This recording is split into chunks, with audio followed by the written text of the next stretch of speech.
Hoje faz 3 anos do fatídico dia 8 de janeiro. E calma, antes que você passe esse vídeo, porque eu te entendo, você está cansado de ouvir sobre 8 de janeiro, sobre anistia.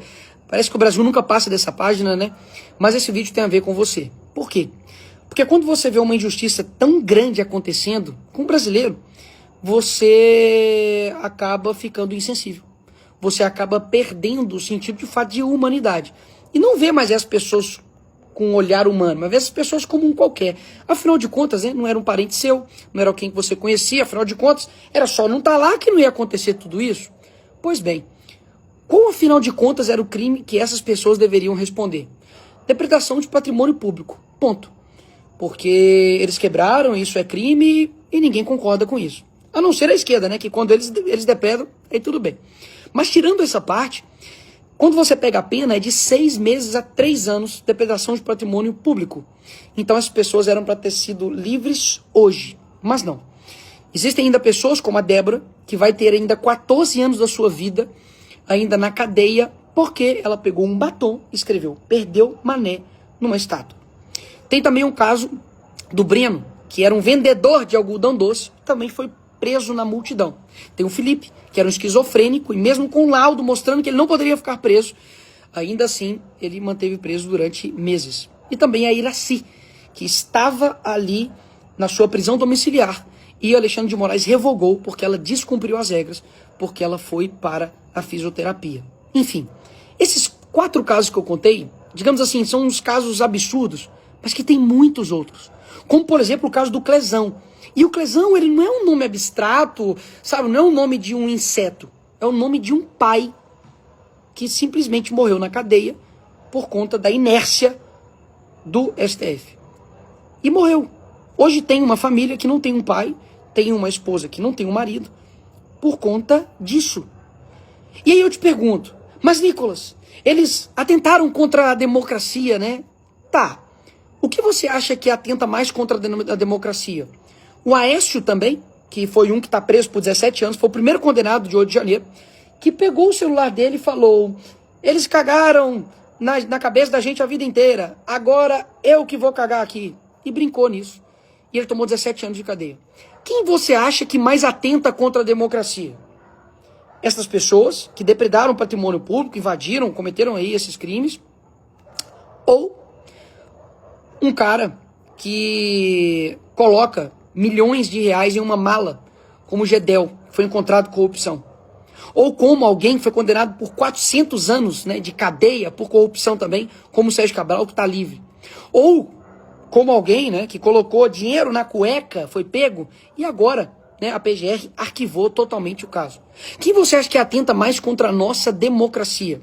Pessoas envolvidas em escândalos de roubo do INSS, pessoas pensionistas, pessoas que, enfim, têm comorbidades, problemas, né, de saúde, e recebem um dinheiro ali do trabalho deles, e elas estão sendo roubadas? Ou a pessoa que simplesmente, né, foi ali, entrou, viu o que estava acontecendo ali, se escondeu das bombas que estavam vindo, e aí foi presa por 17 anos de cadeia? Quem que você acha que atenta mais contra a democracia? O Lula, que recebe um narcotraficante, que agora está preso, um bandido genocida, que no país dele tinha 158 crianças que foram torturadas, né, mortas. Mas, na verdade, quem atenta contra a democracia é a Débora, né, do batom. Quem que você acha que atenta mais, né, contra a democracia?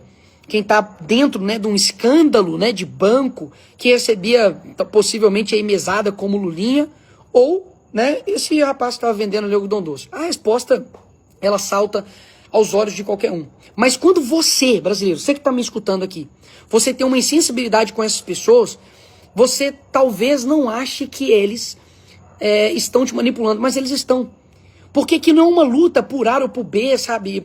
Porque você está querendo fazer tudo isso para poder livrar o Bolsonaro da cadeia. Eu também acho a prisão dele completamente desproporcional.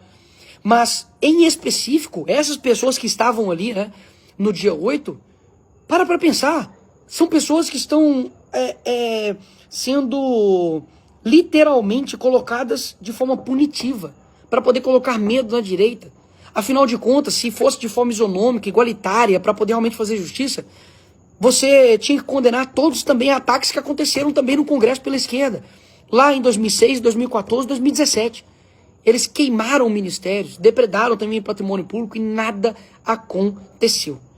Por que eu estou dizendo isso? Porque a melhor maneira de vocês conquistar um povo e manter ele, né, sempre brigando um com o outro, é dividi-los. Então, esse vídeo aqui não é para você que já concorda comigo. Olha só.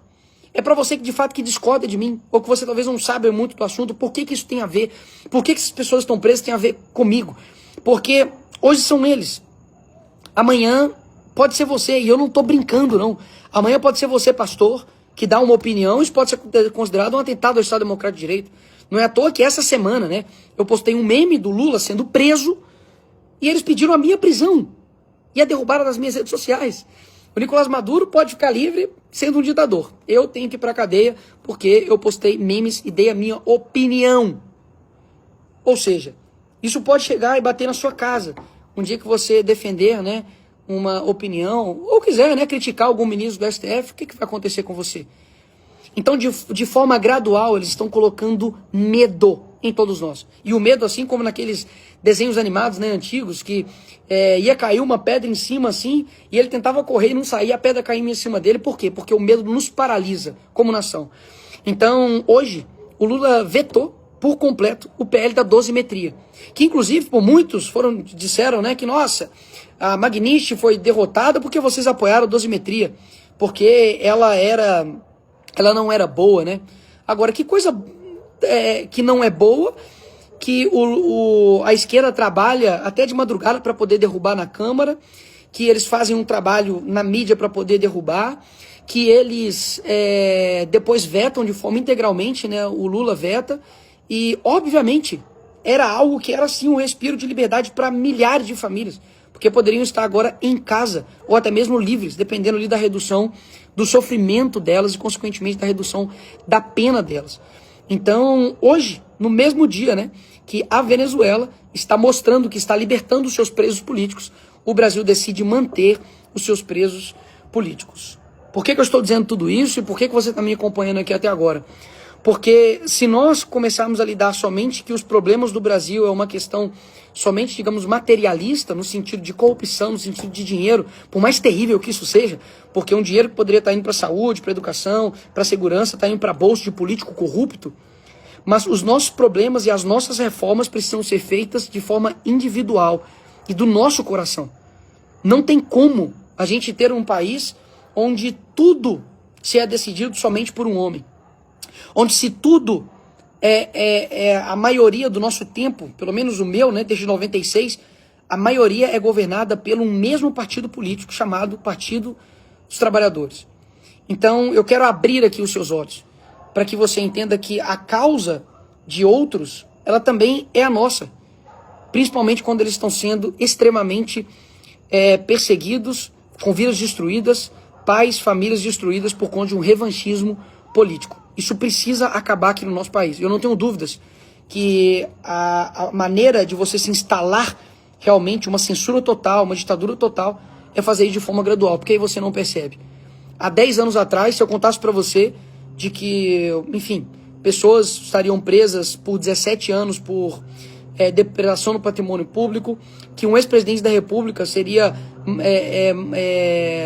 não teria direitos de um traficante, né, de receber atendimento médico no hospital, de que parlamentares teriam de sair, né, do país, porque se ficarem aqui vão ser presos também de forma injusta, que dia sim, dia com certeza, né, eles querem derrubar o deputado mais votado, porque na cabeça deles opinião, post é crime, né, contra o Estado Democrático de Direito, mas o partido deles, né, que faz parte do Foro de São Paulo, que é uma organização fora, né, dos ritos da nossa Constituição, do nosso país, e que interfere em todos os demais países, isso daí tá tudo bem. Enfim, a situação não é fácil. Muitas vezes parece que as notícias que a gente olha, né, parece que cada vez são mais desanimadoras, mas um ponto a luta pela liberdade dessas pessoas é muito importante, por isso que eu vou continuar. Essa luta não é de agora. Nós ficamos 6 meses, eu posso dizer por mim, 6 meses na CPMI, lutando contra ministros, contra a mídia, contra ministros de estados, ministros também jurídicos, e destruindo ali narrativas, permanecendo firme, mesmo com toda a pressão, mesmo tomando vários processos. Eu visitei a Papuda e a Colmeia, enquanto o Clezão estava vivo, nós, hoje inclusive, nós conseguimos uma transferência, né, de presídio para 2 presos do dia 8 por conta humanitária, de pessoas que estavam numa condição assim, terrível e que não são, né, criminosos. Nós fomos em dezenas de manifestações, nos expusemos, falamos tudo, apontamos o dedo em quem deveria apontar o dedo quando muitos tinham medo, né, de colocar o dedo na ferida e falar nomes, como do Alexandre de Moraes. A gente ocupou, né, a mesa ali da casa para poder pressionar uma anistia. Eu trabalhei ativamente para poder aprovar a urgência do PL e da anistia e nós aprovamos com ampla maioria. Nós aprovamos a dosimetria, que era o possível, e era uma redução da dor dessas pessoas. E hoje o Lula veta, e eu não tenho dúvidas que nós iremos derrubar esse veto ali no Congresso. Então sim, esse vídeo é para você, que acha que isso não tem nada a ver com você, mas tem muito a ver com você, porque um dia, de fato, pode ser você. Isso aqui não é mais nenhum tipo de profecia. Isso aqui é uma previsão, porque da forma como as coisas estão caminhando, se a gente continuar dessa forma, eu não tenho dúvidas que o Brasil não vai ter um outro destino. A gente só vai ter um Brasil diferente se nós tivermos brasileiros diferentes. É isso.